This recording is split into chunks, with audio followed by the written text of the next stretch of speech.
viewers at home, and welcome to another interesting episode of the program, Writing Theatre. I am your host, ADEWUMI GBADEBO. I'm not alone in the studio today. With me is... ADEWUMI. I am Oyindamola OSUN. You're welcome. Writing forms an important aspect in our daily activities.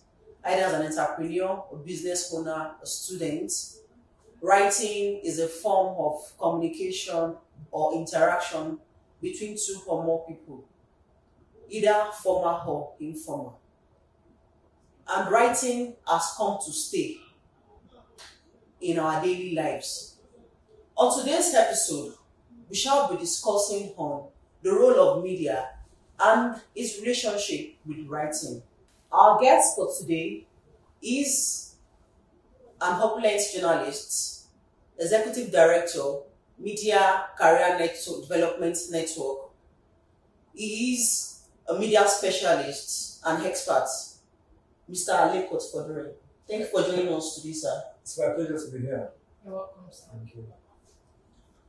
Before we go into the program proper, in a little way, we can see the role of media in every activities happening around. Currently, politically, the media has formed an integral part that has been a means of standing as an intermediary between the government and the people.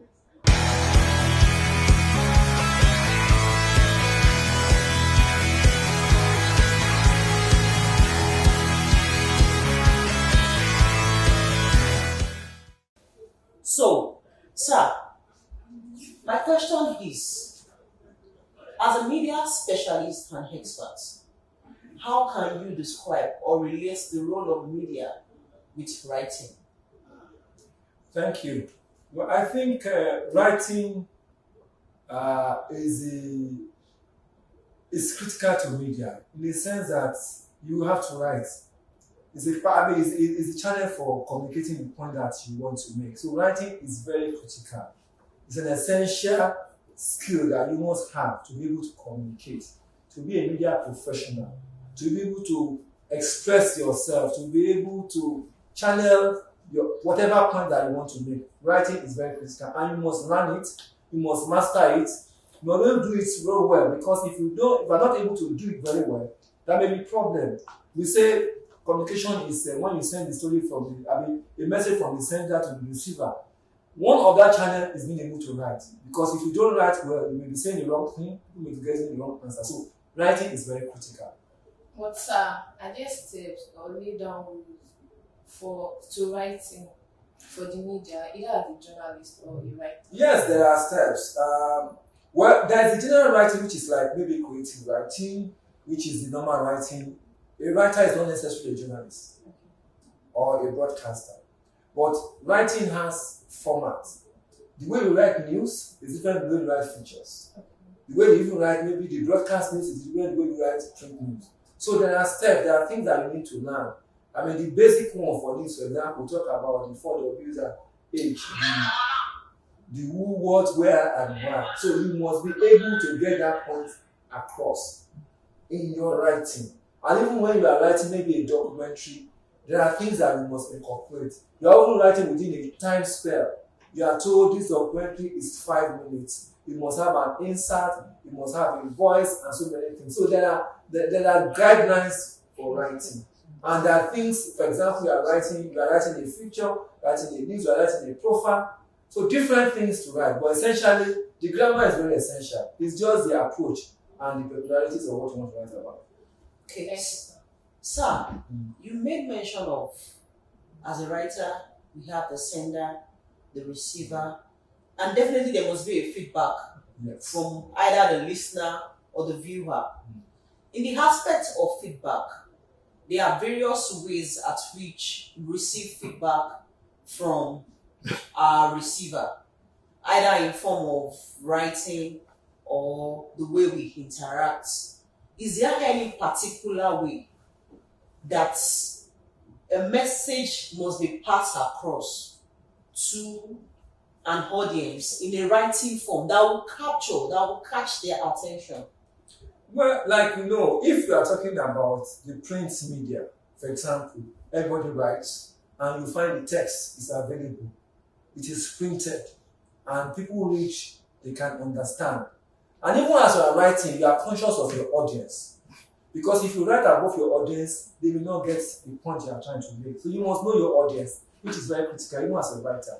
Who are you trying to reach? What's their level of comprehension? What information should you use or should not use?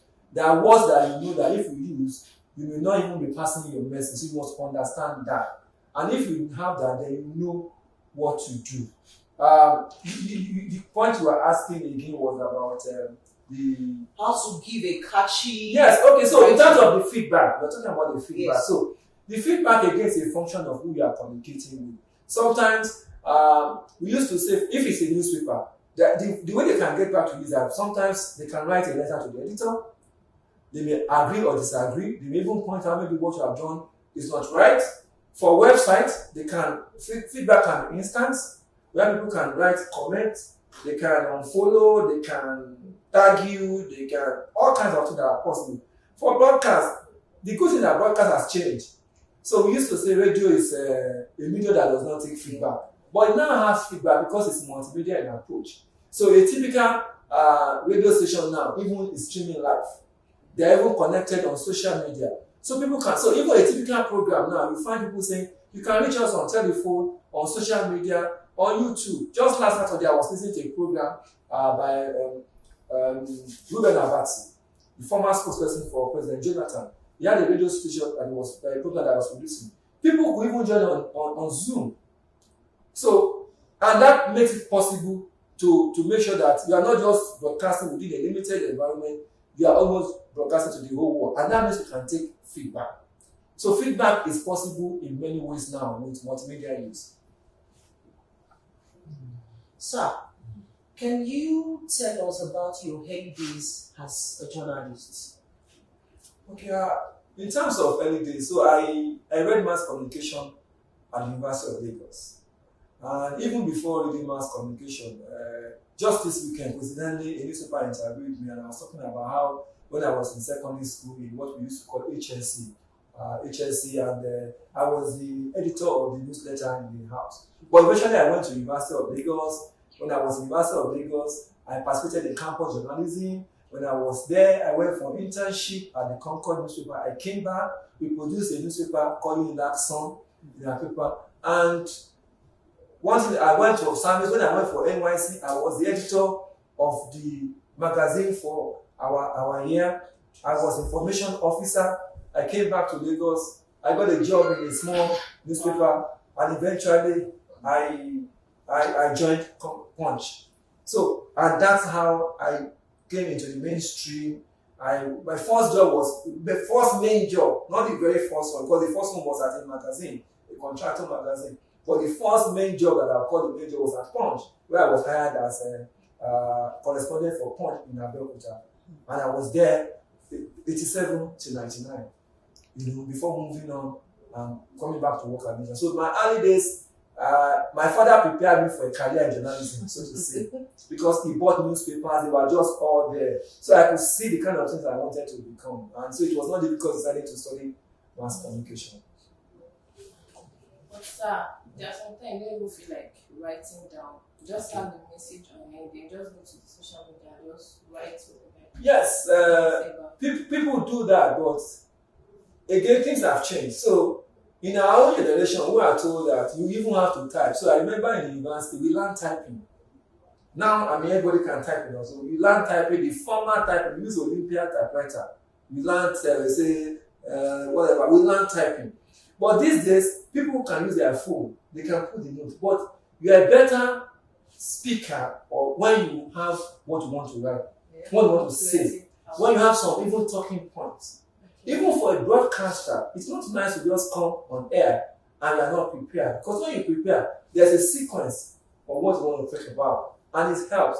So it's not too laborious. It's not a big thing to just have some talking points. But better say you can do some research and you're able to get to the grit of it. So I don't think anybody should be lazy about writing. But people say they don't want to write. They end up just not being organized, and it can be apparent in even what they are doing. So writing is good, but it can be depending on your own style. These days you can use telephone to just jot down some things and check. Sir, why making mention of social media? Social media involves, you can use both the audio, the text, the video, and everything can capture what you really want. Yes. But these days, what we have and we see is most people that call themselves journalists are bloggers because their approach to news or events is of their own interest. It might not be of interest to the public. About social media, is there any set rules or standard that should be put in place for writing as a social media? Okay, so again, just some clarification, just like you mentioned, anybody can write what he or she feels like and share. That is their constitutional right, which is guaranteed. Okay. But not everybody is a journalist or a broadcaster. Because journalism is a profession. People get trained for it. You are told the do's and don'ts. There are things that you must know. And that is why we say a blogger can write and share, but that doesn't make him a journalist. Yeah. But they must know that there are consequences. So if you want to pretend to be a journalist and you don't follow the rules, when you fall foul of the rule, the law will catch up with you. So you must know the guidelines. You must know what is libelous. You must know when you are invading people's privacy. You must know when you are violating somebody's right of reply. You must know when you are copying material that is not your own and claiming it's your own. So those are the guidelines. But in terms of guidelines, social media is for everybody. Yeah. It's social, but it's also a professional tool. There are no guidelines because the people who operate in that space are just anybody. But increasingly, people are beginning to say, look, people must be very careful because for everything we share, there are also consequences. Yeah. I was telling somebody that I was filling a visa form. I'm trying to get a visa for a country. And they asked me for my social media handle. What do you think is going to happen? They may just check. Yeah. They may just check and have an idea of the kind of person I am.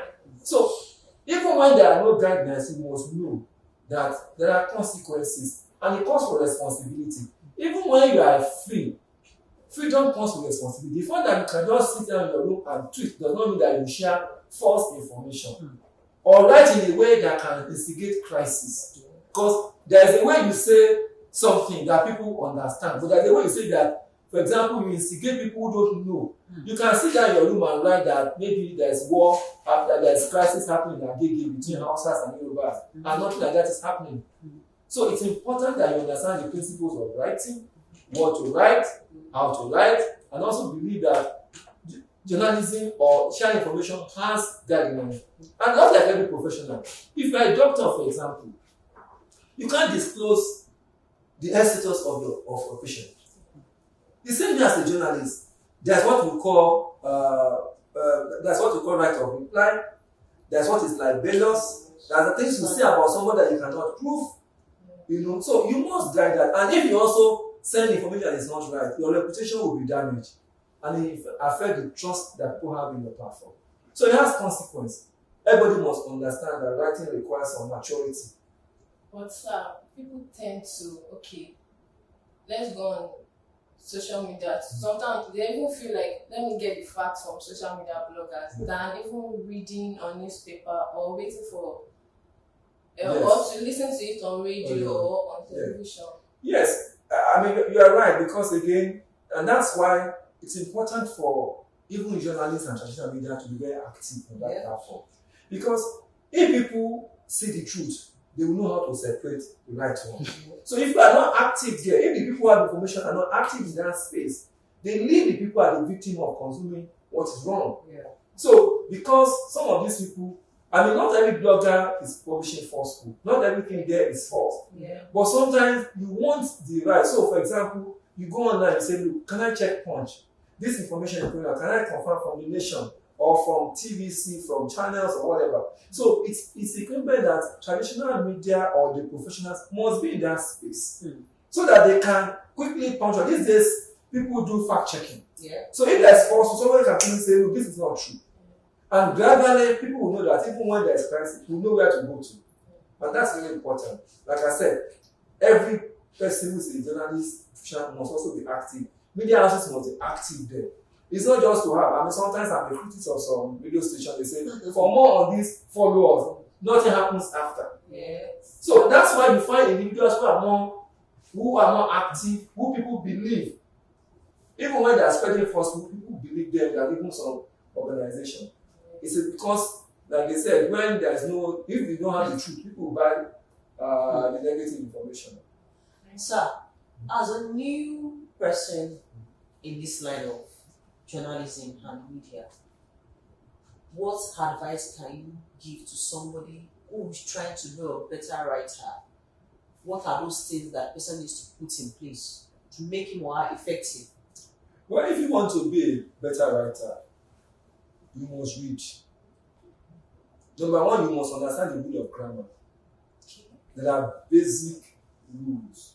It's also part of the noise in communication. Where you're supposed to say easy, you say as or whatever. Where you're supposed to use present tense, you use past tense. Somebody can be put off. So you must understand the basic rule of grammar. And my advice is, nobody is too old to learn. Even for me, there are times I want to write, I'm not sure. I will Google to find out whether it is right. I will even ask people around me and say, look, if you are using this, people will like, editor, I say, look, I want to be sure. So you must ask. So understand the basic rule of grammar, because that is the essential thing that you are using. You may have a fact, but if you communicate with wrong grammar, your audience will get information. So you must read widely. If you don't read widely, it may be difficult for you to get content or ideas that you want to communicate, or you want to illustrate, you want to refer to something, you want to compare something. You know, if you are writing for an international audience, for example, it's different from when you are writing for a local audience. So when you are saying Ogba, the man in New York does not know Ogba. Yeah. So if you say Ogba, the signs of both same, you are able to communicate.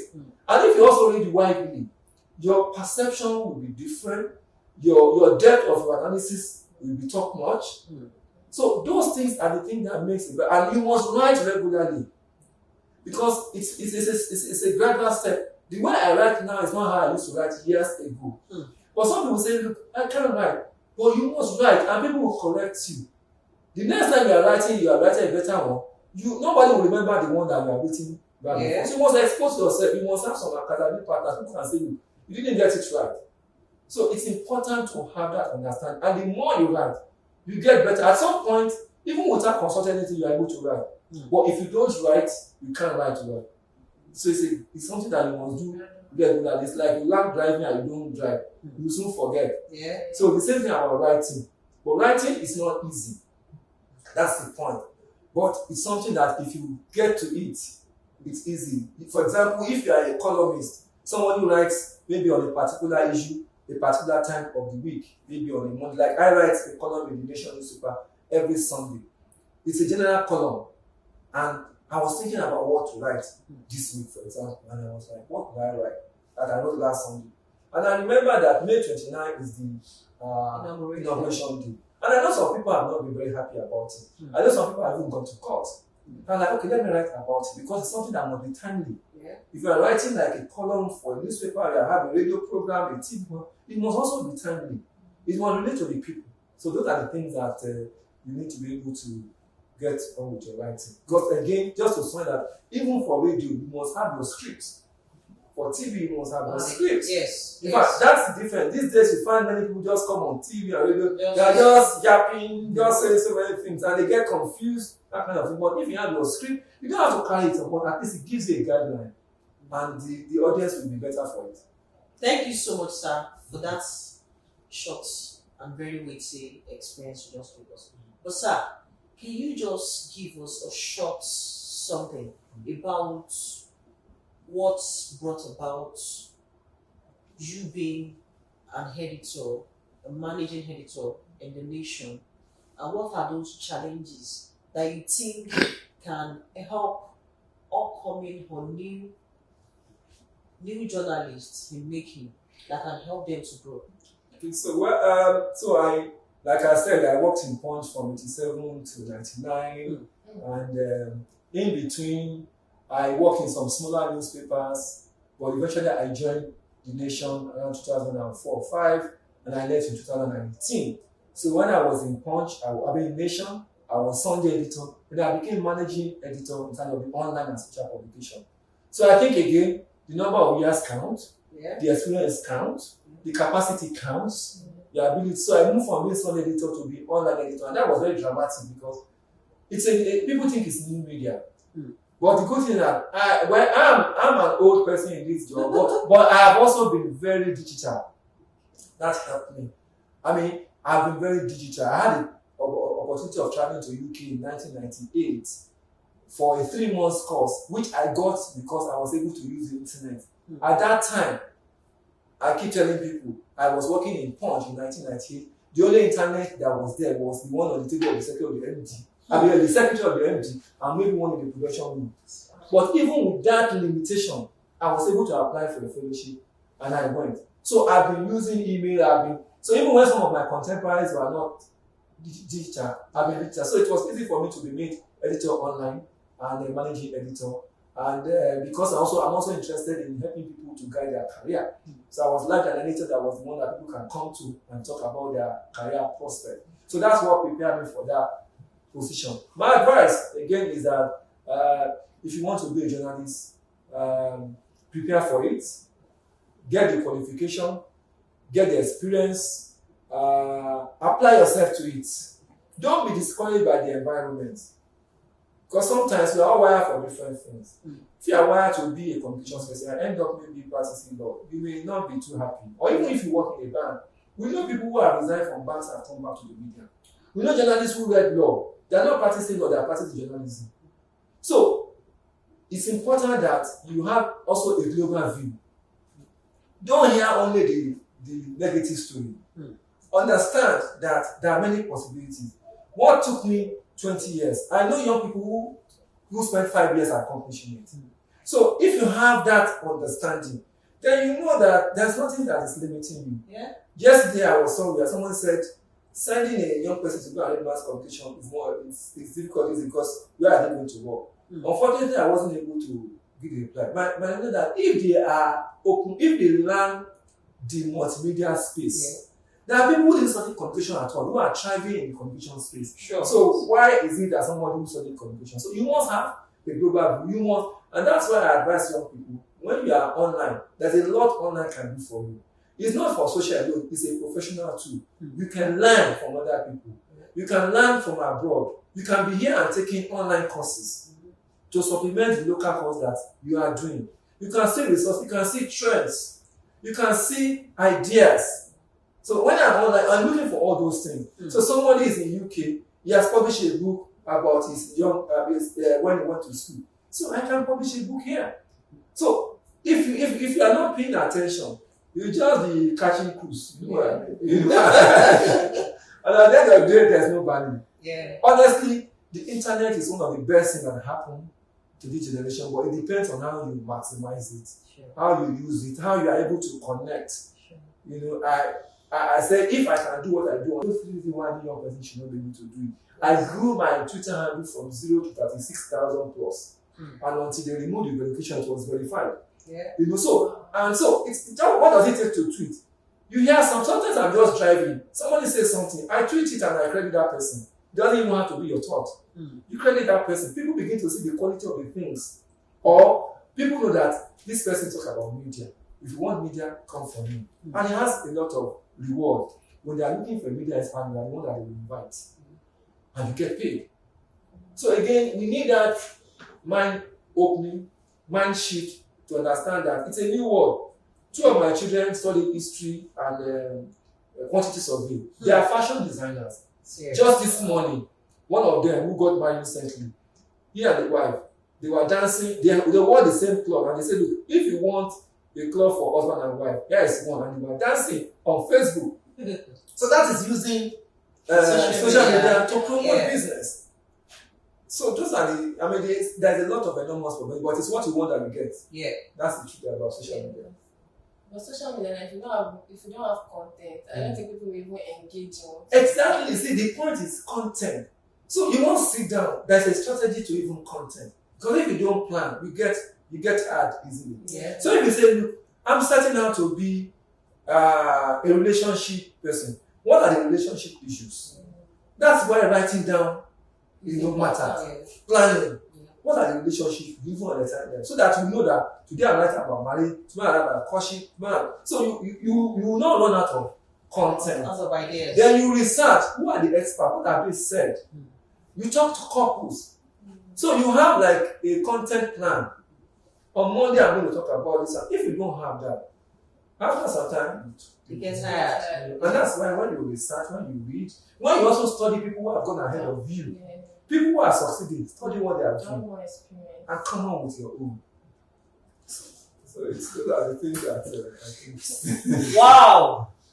Viewers, in the last few minutes, we have been discussing deeply with a seasoned journalist, a coach, a writer, a media specialist and expert, Mr. Lekan Otufodunrin, on the role of media and the relationship with writing. Sir, we hope that another time when we call on you, you will grant us this opportunity. I will. Thank you.